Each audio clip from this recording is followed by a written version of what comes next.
Hello बच्चों, देखिए अभी हम लोग झारखंड बोर्ड परीक्षा 2024 के लिए क्लास 12 यानी इंटरमीडिएट में इकोनॉमिक्स यानी अर्थशास्त्र में most very very important objective MCQ question answer को पढ़ेंगे और विस्तार से समझेंगे बारी बारी से।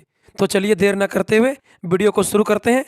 देखिए सवाल नंबर 1 से वास्तविक विज्ञान का संबंध है यानी पॉजिटिव इकोनॉमिक्स पॉजिटिव साइंस का संबंध किससे है? क्या है से, क्या है, क्या कारण है, क्या परिणाम होगा, ये सभी वास्तविक विज्ञान से संबंधित होता है।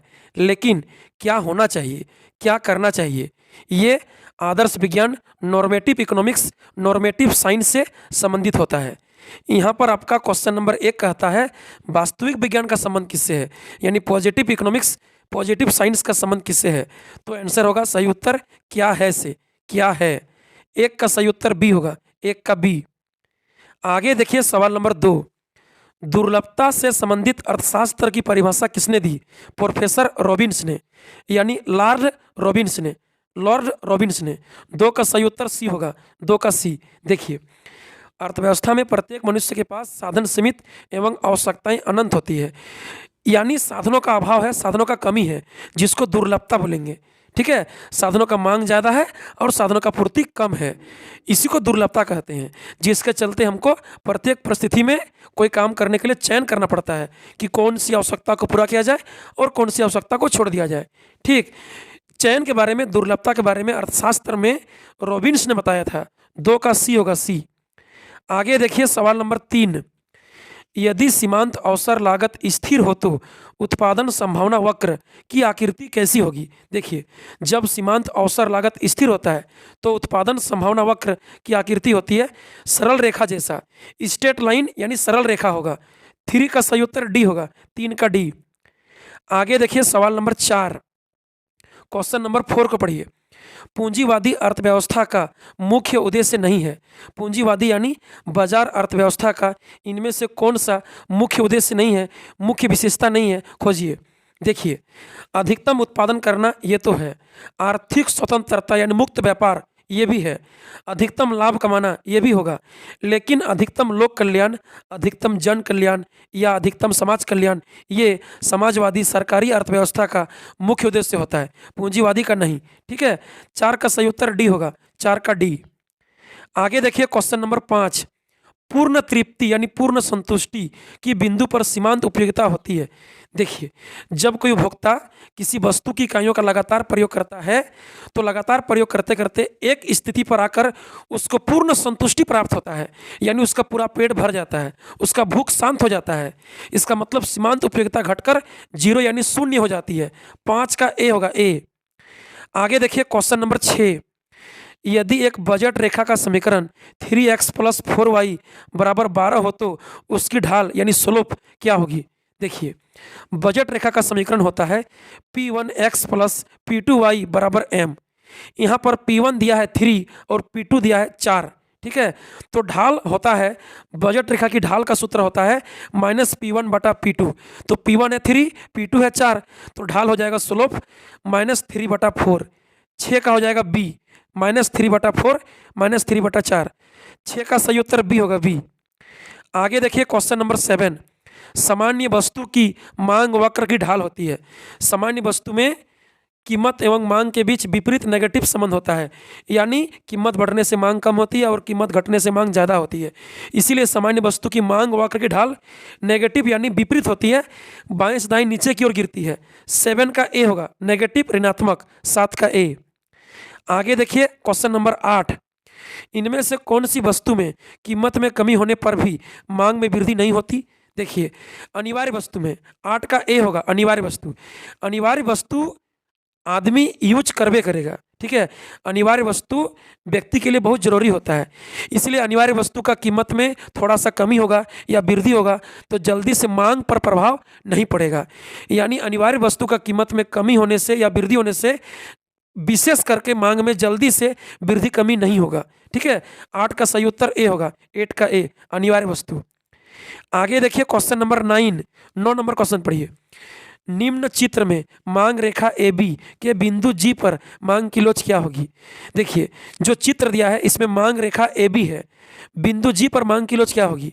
यहाँ पर जो बिंदु जी है वह ए बी रेखा के मध्य बिंदु के ठीक नीचे है, इसलिए मांग की लोच 1 से कम होगी। ठीक है, मांग रेखा ए बी के मध्य बिंदु के ठीक नीचे जी है, बीच के ठीक नीचे है, इसलिए मांग की लोच 1 से कम होगी। देखिए जब मांग रेखा ए बी के ठीक मध्य बिंदु बीच में बिंदु जी होता तो मांग की लोच 1 होता, 1 के बराबर होता। यदि मध्य बिंदु के ऊपर होता जी, बिंदु जी, तो मांग की लोच 1 से अधिक होता। यहाँ पर मांग रेखा ए बी के बीच के नीचे है, मध्य बिंदु के नीचे है, इसलिए मांग की लोच 1 से कम होगी। 9 का सी होगा, सी। आगे देखिए क्वेश्चन नंबर 10, 10 नंबर क्वेश्चन पढ़िए। मांग की कीमत लोच से अभिप्राय है। मांग की कीमत लोच का क्या मतलब है। कीमत में परिवर्तन के कारण मांग में परिवर्तन। आंसर ए होगा, ए, 10 का ए। किसी वस्तु का कीमत में परिवर्तन होने के कारण मांग में जो परिवर्तन होता है उसको मांग की कीमत लोच कहते हैं। 10 का ए होगा। आगे देखिए सवाल नंबर 11। वस्तु की कीमत में 60% वृद्धि हो परंतु पूर्ति में केवल 5% की वृद्धि हो तो वस्तु की पूर्ति होगी बेलोच दर। 11 का सी होगा, बेलोच दर। देखिए यहाँ पर वस्तु की कीमत में 60% वृद्धि है और पूर्ति में केवल 5% वृद्धि है, यानी पूर्ति में कीमत से कम वृद्धि है, पूर्ति में परिवर्तन कीमत से कम हुआ है, इसलिए वस्तु की पूर्ति बेलोचदार होगी। जब कीमत से पूर्ति में ज़्यादा परिवर्तन, ज़्यादा वृद्धि होगा तो वस्तु की पूर्ति लोचदार होगी। ठीक है, याद रखिएगा, पूर्ति में परिवर्तन कीमत से ज़्यादा तो लोचदार होगा, पूर्ति में परिवर्तन कीमत से कम तो बेलोचदार होगा। 11 का सी। आगे देखिए 12। अल्पकालीन उत्पादन प्रक्रिया में एक विवेकशील उत्पादक किस स्तर तक उत्पादन करना पसंद करेगा।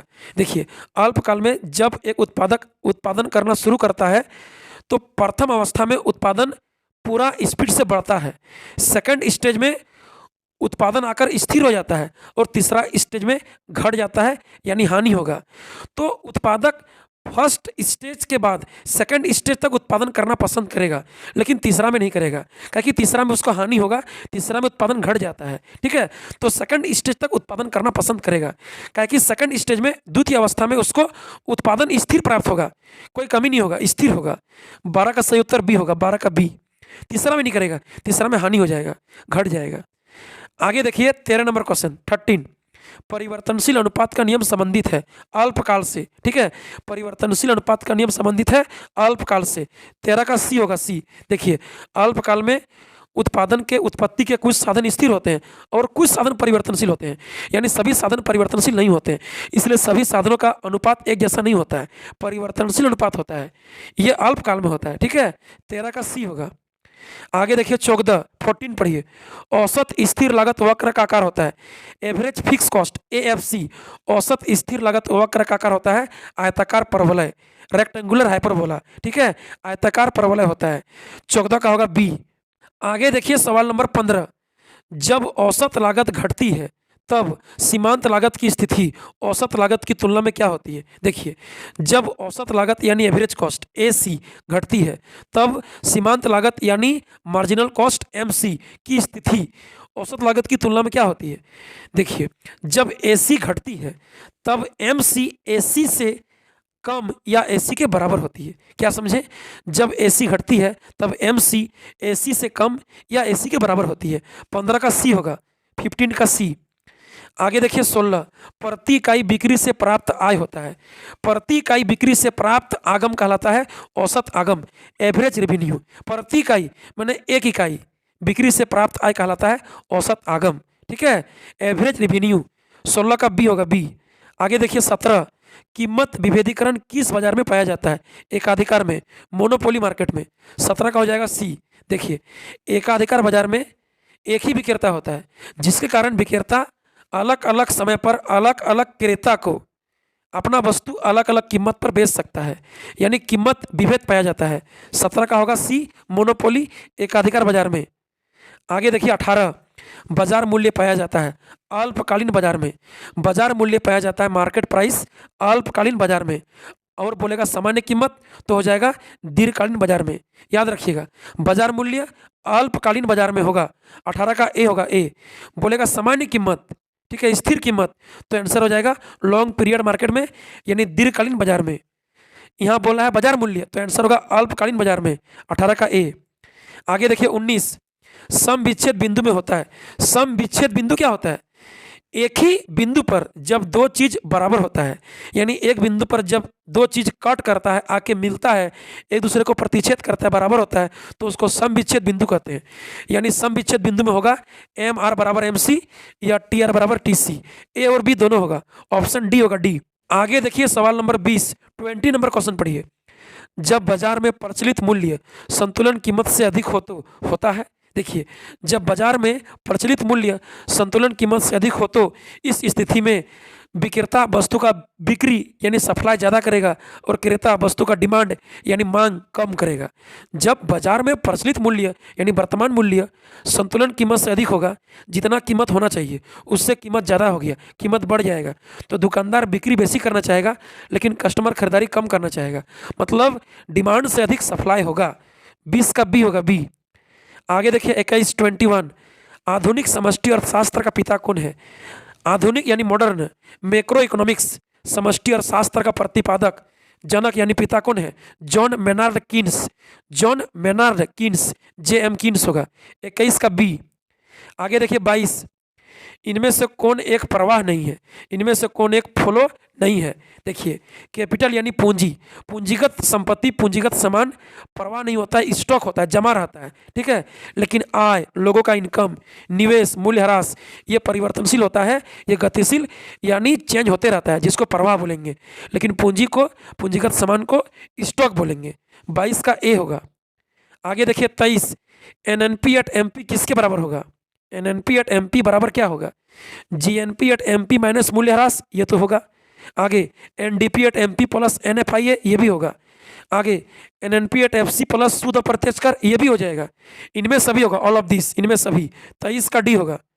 आगे देखिए 24, चक्रीय प्रवाह के 4 क्षेत्रीय मॉडल के लिए संतुलन शर्त क्या है? चक्रीय प्रवाह, आय के चक्रीय प्रवाह के 4 क्षेत्रीय मॉडल, 4 सेक्टर मॉडल के लिए संतुलन शर्त हो जाएगा ऑप्शन सी, ठीक है, ऑप्शन सी होगा सही उत्तर, सी। यानी सी प्लस आई प्लस जी प्लस एक्सपोर्ट माइनस इंपोर्ट, ठीक है, यानी कंज्यूमशन उपभोग, उसके बाद प्लस आई, आई माना हो गया इन्वेस्ट यानी निवेश, प्लस जी यानी गवर्नमेंट खर्च, सरकारी व्यय, प्लस एक्सपोर्ट यानी निर्यात माइनस इंपोर्ट यानी आयात। तो 24 का हो जाएगा सी। आगे देखिए 25, इनमें से कौन एक मुद्रा के द्वितीय कार्य में शामिल है? मुद्रा का द्वितीय कार्य सेकेंडरी फंक्शन, गौण कार्य कौन है? विनिमय का माध्यम और मूल्य का मापक, ये दोनों प्राथमिक कार्य है, प्राइमरी फंक्शन है। यानी ए और बी दोनों प्राथमिक कार्य है, प्राइमरी फंक्शन, मेन कार्य। ऑप्शन डी देखिए, मूल्य का संचय, ये द्वितीय कार्य है, सेकेंडरी फंक्शन है, गौण कार्य है, ऑप्शन डी, मूल्य का संचय। आगे देखिए 26, मौद्रिक नीति का संबंध किससे है? मौद्रिक नीति का संबंध यानी मौद्रिक नीति का उपकरण होता है बैंक दर नीति, खुले बाजार की क्रियाएं, सीआरआर यानी नगद कोष अनुपात, और एसएलआर यानी संबंधित तरलता अनुपात, ये सभी होता है। यहाँ पर दिया है सार्वजनिक व्यय नहीं होगा, टैक्स यानी कर नहीं होगा, सार्वजनिक ऋण नहीं होगा। देखिए ए बी सी यानी सार्वजनिक व्यय, टैक्स, सार्वजनिक ऋण, ये राजकोषीय नीति का बात है, बजट से संबंधित है, ठीक है। ऑप्शन डी होगा, डी, खुले बाजार की क्रियाएं, खुले बाजार की क्रियाएं, बैंक दर नीति, ये मौद्रिक नीति से संबंधित है, 26 का डी होगा। आगे देखिए 27, व्यापारिक बैंक द्वारा किस खाते में ओवरड्राफ्ट की सुविधा मिलती है? व्यापारिक बैंक यानी commercial bank, SBI, Indian bank, HDFC bank, ICICI bank, ये सब बैंक को बोलते हैं व्यापारिक बैंक। द्वारा किस खाते में ओवरड्राफ्ट यानी अधिविकर्ष की सुविधा मिलती है? केवल चालू खाते में, केवल चालू खाते के खाते धारक को ओवरड्राफ्ट की सुविधा मिलती है व्यापारिक बैंक, कॉमर्शियल बैंक द्वारा। 27 का ए होगा, ए। आगे देखिए 28, यदि एमपीसी बराबर 0.5 हो तो गुणक के का मान क्या होगा? गुणक के, निवेश गुणक के बराबर होता है 1/1 माइनस एमपीसी, यानी हो जाएगा 1/1 माइनस 0.5, तो हो जाएगा 1/0.5, तो हो जाएगा 2। 28 का डी होगा 2। आगे देखिए 29, निवेश जो आय स्तर से संबंधित नहीं होता है, स्वतंत्र निवेश जो आय स्तर से संबंधित नहीं होगा उसको बोलेंगे स्वतंत्र निवेश, ठीक है, उसको बोलेंगे ऑटोनोमोनस यानी स्वतंत्र निवेश। 29 का होगा ए। आगे देखिए 30 कीन्स के सिद्धांत का संबंध है। कीन्स के सिद्धांत का संबंध है प्रभावपूर्ण मांग से, उपभोग प्रवृत्ति यानी सीमांत उपभोग प्रवृत्ति से यानी एमपीसी से, बचत प्रवृत्ति यानी सीमांत बचत प्रवृत्ति एमपीएस से। ऑप्शन डी होगा ऑल ऑफ दिस, इनमें सभी। आगे देखिए 31 सामूहिक मांग एवं सामूहिक पूर्ति का अंतर कहलाता है स्फीतिक अंतराल। जब मांग ज्यादा हो पूर्ति कम हो, ठीक है, यानी सामूहिक मांग एवं सामूहिक पूर्ति का अंतर कहलाता है स्फीतिक अंतराल। 31 का ए होगा ए। और जब बोलेगा सामूहिक पूर्ति एवं सामूहिक मांग का अंतर तो हो जाएगा अस्फीतिक अंतराल। ठीक है, यहाँ बोला है मांग पहले पूर्ति बाद में, यानी मांग ज्यादा है पूर्ति कम है। सामूहिक मांग एवं सामूहिक पूर्ति का अंतर होगा स्फीतिक अंतराल। 31 का ए। आगे देखिए 32 बोल रहा है मांग को ठीक करने के लिए सरकार को अधिक सरकारी व्यय करना चाहिए। न्यून मांग, मांग कम है, न्यून मांग है, उसको ठीक करने के लिए सरकार को अधिक सरकारी व्यय करना चाहिए ताकि मांग ज्यादा हो जाए। ठीक है, 32 का ए होगा ए। आगे देखिए 33 सरकार के बजट में उधार है। सरकार के बजट में उधार यानी ऋण किसमें है? राजकोषीय घटा में। ठीक है, राजकोषीय घटा में ऋण का बात होता है। 33 का बी होगा बी। आगे देखिए 34 प्रत्यक्ष कर के उदाहरण है। इनमें से कौन डायरेक्ट टैक्स प्रत्यक्ष कर के एग्जाम्पल है? खोजो। उत्पाद शुल्क और बिक्री कर ये दोनों अप्रत्यक्ष कर है, इनडायरेक्ट टैक्स है। इनडायरेक्ट टैक्स है अप्रत्यक्ष कर, उत्पाद शुल्क और बिक्री कर, ए और बी दोनों। ठीक है, यहां बोला है प्रत्यक्ष कर, डायरेक्ट टैक्स कौन है? तो आंसर होगा डी संपत्ति कर। संपत्ति कर यानी वेल्थ टैक्स, संपत्ति कर, उपहार कर, आय कर, इनकम टैक्स, ये प्रत्यक्ष कर होता है। ठीक है, लेकिन बोलेगा बिक्री कर, उत्पाद शुल्क, सेवा कर, वस्तु कर, ये होता है इनडायरेक्ट टैक्स अप्रत्यक्ष कर। 34 का यहाँ पर होगा डी संपत्ति कर होगा प्रत्यक्ष कर, डायरेक्ट टैक्स डी। आगे देखिए 35 बजट की अवधि होती है वार्षिक। बजट की अवधि होती है वार्षिक। ठीक है, वर्तमान में बजट की अवधि है वार्षिक माने एनुअल, 1 साल का है, 1 अप्रैल से 31 मार्च तक। ठीक है, आने वाला 1 अप्रैल से 31 मार्च तक बजट की अवधि होती है वार्षिक यानी 1 साल का। 35 का सी होगा। आगे देखिए 36 विदेशी विनिमय दर एवं विदेशी मुद्रा की पूर्ति के बीच संबंध होता है पॉजिटिव यानी प्रत्यक्ष। ठीक है, जैसे ही विदेशी विनिमय दर बढ़ेगा विदेशी मुद्रा का पूर्ति ज़्यादा होगा, और विनिमय दर घटेगा तो विदेशी मुद्रा की पूर्ति कम होगा, यानी विनिमय दर और पूर्ति के बीच पॉजिटिव संबंध है, सीधा संबंध, डायरेक्ट है, प्रत्यक्ष। 36 का ए होगा। आगे देखिए 37 विदेशी वस्तुओं के मूल्य में कमी को कहा जाता है अवमूल्यन। ठीक है, विदेशी वस्तुओं के मूल्य में कमी को बोलेंगे अवमूल्यन। 37 का बी होगा, 37 का बी। आगे देखिए 38 जब व्यापार का प्रतिकूल संतुलन हो। प्रतिकूल संतुलन मतलब होता है हमारे देश के लिए अच्छा व्यापार नहीं हुआ, यानी आयात हो गया ज़्यादा, निर्यात हो गया कम, तो उसको बोलेंगे प्रतिकूल व्यापार, माने मेरे देश के पक्ष में नहीं है। ठीक है, मेरे देश के लिए हानि हुआ, ठीक, घाटा हुआ। तो जब आयात ज़्यादा होता है और निर्यात कम होता है तो उसको बोलते हैं प्रतिकूल व्यापार। तो आंसर हो जाएगा आपका सी, एक्सपोर्ट कम है इंपोर्ट ज़्यादा है। 38 का होगा सी, एक्सपोर्ट कम इंपोर्ट ज़्यादा। आगे देखिए सवाल नंबर 39 क्वेश्चन नंबर 39 को पढ़िए। लेखा की दृष्टि से सदैव संतुलित रहता है, आंसर होगा भुगतान शेष यानी बैलेंस ऑफ पेमेंट्स। ठीक है, लेखा जोखा की दृष्टि से भुगतान शेष बैलेंस ऑफ पेमेंट्स सदैव इक्वल रहता है यानी संतुलित रहता है। ठीक है, भुगतान शेष सदैव संतुलित रहता है। 39 का ए होगा, ऑप्शन ए सही उत्तर। आगे देखिए अंतिम क्वेश्चन 40 नंबर पढ़िए। 40 सकल राष्ट्रीय उत्पाद के गणना में निम्नलिखित में कौन शामिल नहीं होता है? सकल राष्ट्रीय उत्पाद यानी ग्रॉस नेशनल प्रोडक्ट मतलब जीएनपी के गणना में निम्नलिखित में कौन शामिल नहीं होता है? पुरानी वस्तुओं का खरीद बिक्री, मध्यवर्ती वस्तुएं, ए और बी दोनों, इनमें से कोई नहीं। देखिए राष्ट्रीय आय हो यानी नेशनल इनकम हो, चाहे जीएनपी सकल राष्ट्रीय उत्पाद हो, कभी भी ये सब के गणना में पुरानी वस्तुओं का खरीद बिक्री या मध्यवर्ती वस्तु शामिल नहीं होता है। आंसर होगा ए और बी दोनों, ऑप्शन सी सही उत्तर होगा, ऑप्शन सी। ठीक है, राष्ट्रीय आय में चाहे जीडीपी जीएनपी में हमेशा शामिल होगा अंतिम वस्तु या नई वस्तु का खरीद बिक्री। ठीक है, नई वस्तुओं का खरीद बिक्री या अंतिम वस्तु शामिल होता है, कभी भी पुरानी वस्तुओं का खरीद बिक्री और मध्यवर्ती वस्तु शामिल कभी नहीं होगा। याद रखिएगा, पुरानी वस्तु और मध्यवर्ती वस्तु कभी भी शामिल नहीं होगा। 40 का आंसर होगा सी, ऑप्शन सी सही उत्तर। हाँ, शामिल होगा अंतिम वस्तु, नई वस्तु खरीद बिक्री। तो चलिए ठीक है, फिर मिलेंगे अगले वीडियो में, तब तक के लिए बाय बाय, थैंक यू।